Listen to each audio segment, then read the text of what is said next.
Women's Rugby Pod here at the 2025 Women's World Cup. We're here at the Cinch Stadium at Franklin's Gardens. Yeah, we've got Brazil, South Africa playing at the moment, but post Ireland against Japan. Another legend on the pod, Caplice. There she is. Anna, when we tried to start recording this was about an hour ago. We had full pints and the sun was barely on us. Now we're in the shade again, which is super. But look, it's been another great day. 42-14, Ireland have won that game. A really good performance. Give us your sort of sense of their performance overall. Before we start, just ask you a question. Right. Is it pronounced Sink Stadium? Cinch. Oh right, I thought you said As in- Sink, and I. Is it a cinch? I thought that I mispronounced it on the BBC this morning when I was on the radio, so you made me panic there. Now that panic is over. And, Good. I'm very happy to give my insight into the game. Anna, you can call it whatever you like. Oh, thank you. That's so your much. level of legendary First of all, status. as we're talking about it then, that's in my town. We have literally had every single person in a green shirt know what? come past What did I and say? want to chat to Anna, including players. We've just been having hugs with players or whatever. So yeah, do excuse if we're slightly distracted. What did I say to you? And we will get into the game because the game ultimately is what That's we what want we're to here talk for, about. yeah. What did I say to you when I came over? I said, I Hi, Johnnie. love the Women's World World Cup. Cup. You did something. Yeah, you did. We maybe, do you want to start with the match then and go back to that? No, Because you take it where you want. If you want to start there, Well, because it's another great day, isn't it? We're sitting here at the corner of Sink Stadium.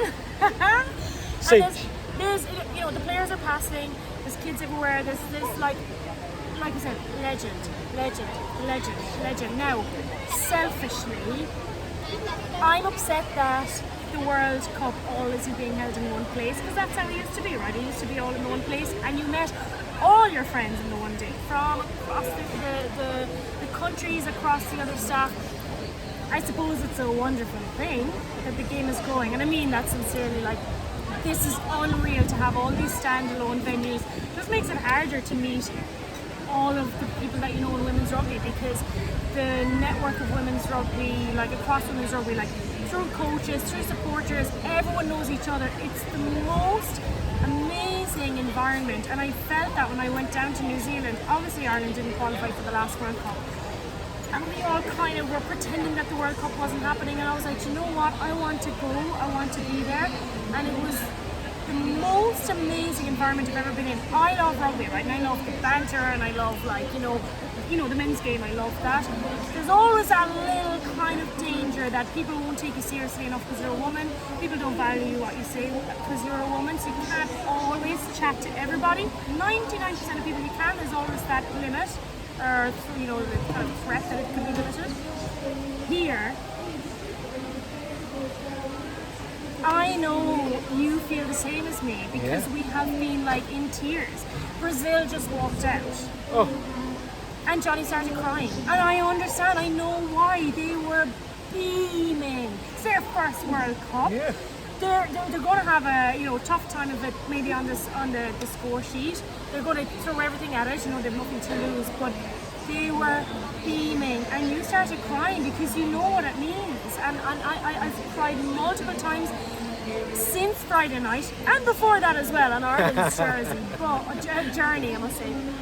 But Friday night in Sunderland, there was a parade into the thing. Gone. Not a dry in the house. It was amazing. Amazing. And the thing is looking at those Brazil players who have literally never experienced anything like this ever before, and we think we have to fight for the space of women's rugby in this country. And there's a point you made that it hit home when we were chatting earlier. Imagine fighting for that space back in Brazil or Kenya or Madagascar or all the rest of it. The fight that these ladies have had, and everybody's here because they love women's rugby or want to try and experience or try and fall in love with women's rugby. And it really is. The occasions are, and I've been privileged enough to do lots of men's rugby and World Cups and all the rest of it. But they're not a patch in terms of the joy, the levels of joy that you're experiencing this weekend. are absolutely off the chart, and it's magical to feel it, and it's not seeing it, it's feeling it. It is an absolute feeling, and I know that so many people are feeling it as well, because I could see in the stadium on Friday night with the big opening, the fireworks, the chants from the crowd, like an almost capacity stadium. Like it was a shame that it didn't fully sell out, but whatever, like let's take it, because it was such a feeling. And you looked around and you picked out people, there were people in tears. And we're so lucky, like I was saying, making this point earlier, we can actually surround ourselves with women's rugby all of the time now, like maybe all of the year, like there's an opportunity to do that.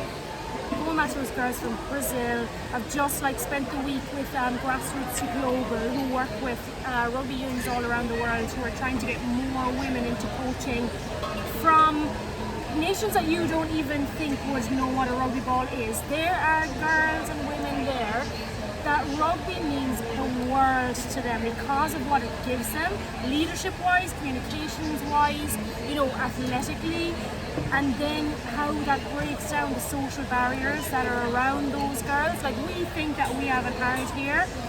My God, it is just such a fight, but this is such a sign that we're winning the fight. Yes. No, we're doing it. I say we got there yet. It is. I agree. There's a hell of a long way to go, because a lot of people get involved in this because commercially there's a lot to be gained and the rest of it. So the circus comes to town in a men's World Cup or a women's World Cup. So we still have to do this day in, day out, month in, month, year in year, each tournament that goes in and everything that goes around it. So I reserve say we got there, but we're certainly getting there. And we're talking about Brazil or you and I, and we're silly emotional beings with a pint in, but talking to Adele McMahon, the Ireland co-captain, Tricky, and we just had a quick hello, and I said, great start, and isn't this wonderful? And she literally started welling up, and Johnnie, I'm going to go, and away she went. And it even means that much to Ireland players, established rugby nations. It means that much. So there's me shoehorning a segue into the game and Ireland's performance. Fine. 42-14. Couldn't have wanted for a better start to a game. No. Or World Cup. Yeah, I agree. I suppose the pool works out well for Ireland, that it's going Japan, Spain, New Zealand, right? So they are lucky that they weren't in Wales and Scotland yesterday, where it was pretty much knockout. This was knockout as well, but with much kind of different variation in the rankings. So Ireland would have been, they would have very much believed that they could win, as opposed to a lot of fear being around that. But then you've got to manage that as well. Their warm-up games, they did have slow starts. They were down against Scotland in Cork, they came back to win it. They were down against Canada and came back into it, but weren't able to pull off a win. So the big message this week was they got to start fast. And there was a moment then, which they did. They achieved that. It was really, really good. Opening tries and like a variety in that as well. Got their patterns really quickly, didn't they? They did. It looked really clean, really well worked, and looked like they were enjoying it as well, even from the word go. But what good is that then if you're going to switch off in the second half because you feel like you might have won it?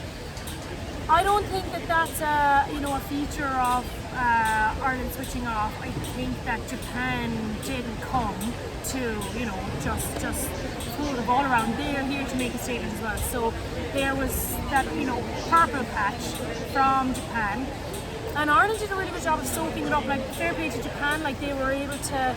They got into the 22 a few times in the first half and weren't able to convert it. They also had a chat around that.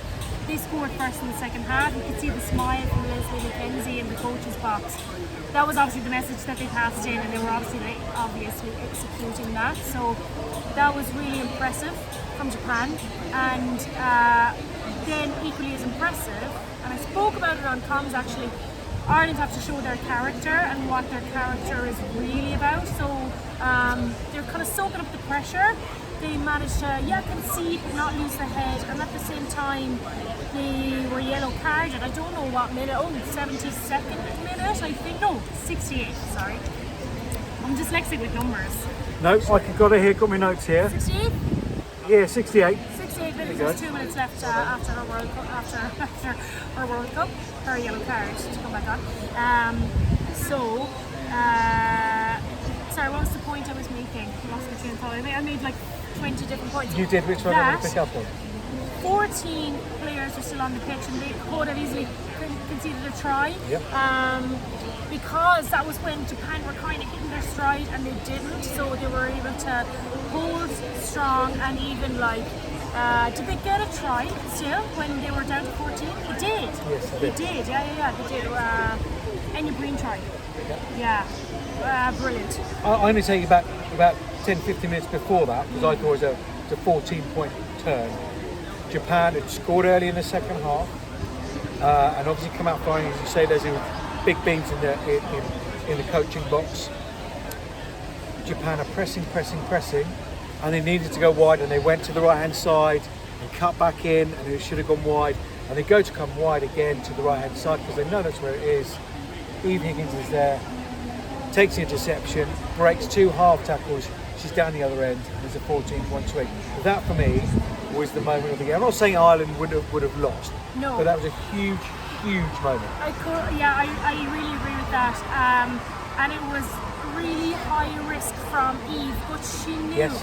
She knew from watching them that Japan were attacking flat, yep. And she knew she was outnumbered. It was only her and Amy Koskinen outside her, and there was 4 in attack, but they were standing flat. Now, if you shoot about the line, and Ireland made slight mistakes around that today, not that they were hugely punished for, but they do have a tendency to shoot out the line to make a tackle.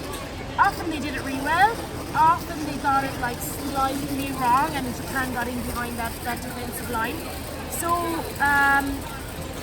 how Eve was like monitoring kind of all game, she'd learned that that's just not, oh, I'm outnumbered, I'm just going to go for it. She knew they were going to be flat, so she was watching, she was thinking about it. We're outnumbered, if we don't go for it here, and like perfect timing. And Japan did almost so well just to catch her as she picked up the intercept. They couldn't contain her. John, see you later. The crowd, the crowd was just going off. It was such an amazing moment of the game. Eve Higgins, what a quality player. We're so lucky to have someone like her. And even when she was playing sevens, she played with that same kind of mindset. She took on the ball so much, and you'd almost find her that she should be predictable. She's not. You still can't read her. You know she's going to carry the ball. You just can't tell what she's going to do with it. She's a warrior. To kind of point, that try when Eve Higgins goes, we were talking to Sam Monahan, again, a hugely experienced player. He played a long time, and she said she had goosebumps when she heard the roar of the crowd. And again, this is how special this World Cup is. The second one, Eve Higgins, I couldn't agree with you more, is Gabby Vernier. It's that kind of player, just very, oh look at me, hardly in those moments, just the solid stuff to make everything glue and stick and everything just to tick along nicely. She's a wonderfully mature player, and Ireland are lucky to have her. Outside of Dalton, again, I just wonder whether that Japan attacking flat was something they may have picked up even before the game, because Cleda Maloney McDonald now, the guy who does the names on the back of the shirt, so it's a nightmare. Yeah, I know. Too long name. It's an interesting feature of the women's game, actually. Yeah, it's great. No, I like it. Yeah. But she got intercept when she came on as well. So I just wonder, and Dalton was there hovering around for some as well. I just wonder whether it's something that they spoke about. But clearly, it's something else I wanted to speak to you about before we possibly just have a touch on Japan. Is it's a proper setup. Ireland now, isn't it? And I don't. There's no disregard or disrespect to anything that's come before, but Scott Beaman was around that England setup for a long time. It's easy wins, isn't it? Because you're going to taking what England have, putting into Ireland. I get that, but the Steensons, the Codlins, the Skainsbrook, these aren't recognised coaches, but they are people who are very, very good at what they did. And he's putting a lot of the pieces of the jigsaw all together, and it's bearing fruit. And as well, he made sure that was going to be part of his role. So when the RFU or when he applied and when they they were offering him the job, he said, okay, but I want to bring in my own staff, because that's a real skill of coaching, to know who is really good at their job around you, and then to kind of delegate that power to them. So that's on top of everything that Scott Coogan has brought and has achieved with this squad over the last while, that's another thing that you touched on, that intel that he's bringing. And then as well, look at like Eleanor Perry, and that was someone that was in his phone book, because a lot of things are developing with Irish rugby now. There was just, because there's been a good investment and a good plan put into the underage stuff, it's only lasts to a certain age.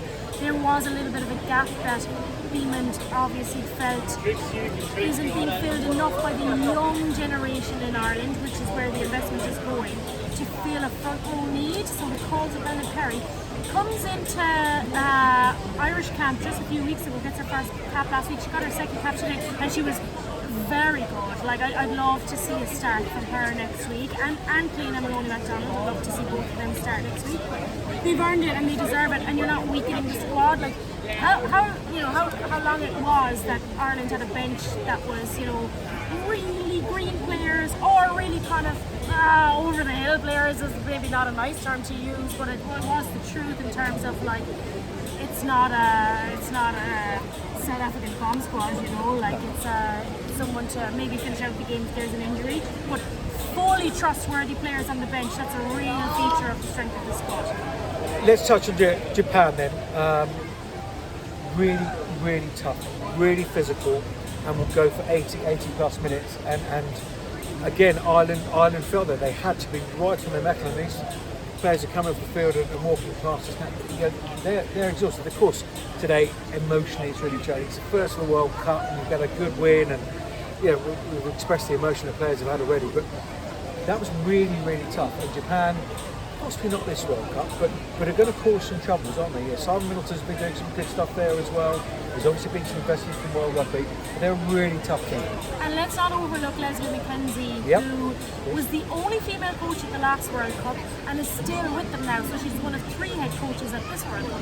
So she's been there for quite a while, and I know that she's been credited with really getting to know the players personally, and that's not generally a feature of Japanese culture. It's kind of like say you do, and she's really like, that's kind of her Canadian side to her, and she obviously felt as a player that was important to her as a player, so now she's offering that, and I think that's a massive thing that's been missing in the generation of women's rugby that we've been in. A lot of male coaches that have come across from the professional male side, which is really great in a lot of instances, and then is lacking in others, where that holistic side is really important in women's rugby, and it really wasn't in men's rugby for a long time. That gap needs to be filled, and I think Leslie McKenzie is showing that, what you can get out of a squad, like, because Japan have been like, I'll talk about just their recent kind of, they've had a hugely successful 2025 so far to beat USA. They finished top of the Asia Rugby Championship. They beat Spain twice. They lost to Italy, so maybe that was a good wake-up call for them in just a warm-up there a couple of weeks ago. But in terms of Ireland's history with Japan, I actually played against Japan 2 warm-up games, once in a World Cup, once in a November international. So I've actually played against Japan quite a bit. They went on that summer tour in 2022 where they lost their final game against Japan. They're tough as nails. They're so tough, and they will work all day. And I think that maybe people would, look at a World Cup pool and be like, okay, Japan, that's a given, Spain, that's a given, New Zealand's a hard given. You cannot say that. And Ireland have the history to know to flag both Japan and Spain because of the broken hearts that Spain provided in the qualifier for the World Cup, but also Japan. They rocked the boat for us in the World Cup in 2017. They rocked it. That was the beginning of the unravelling of the whole saga that followed, because we beat France in the first round. We were 14-0 down to Japan second half, and we ended up winning. But it wasn't a good feeling after the game. We knew we could have lost it so easily. That Japan game So same as the girls here now, they were like, they give up for a second, but they would have known that from the history of Ireland and Japan fixtures, the girls would have been able to bring that intel in and come with a lot of respect to this fixture. So, all in all, because we're conscious of your time, I mean, apart from any drinking time that we're using up here, a really good day. We're not expecting miracles on round one of this World Cup. I think I just caught being very, very briefly final whistle. I said, happy, yeah, of course, but I mean, that's Scott. There's always a but with Scott. But I think generally they will be incredibly happy, especially that first half. First 30 minutes was really clinical. I think they got into the 22 6 times, scored 4. They were very, very clinical. Their plans looked really good. Their set piece looked good, and mentally, real composure. There was real composure from our back as well. Stacey started growing into that 15 role a huge amount as well. So we expect Japan would have targeted the Spain game, I suspect. Will Ireland, because they got Spain next. Spain and New Zealand are playing tonight, of course, down in Exeter. How will Ireland approach New Zealand? I mean, we're not disrespecting Spain here, but will they possibly go? Because if everything works out as it should, it's Ireland and France in the quarter final. Especially after the France result of sort of very limp going forward into the last night. Do they save themselves New Zealand and go football France? We're looking too far ahead, aren't we? Yeah. No, we're not, because this in a World Cup we've got to think the long game. And Beeman will.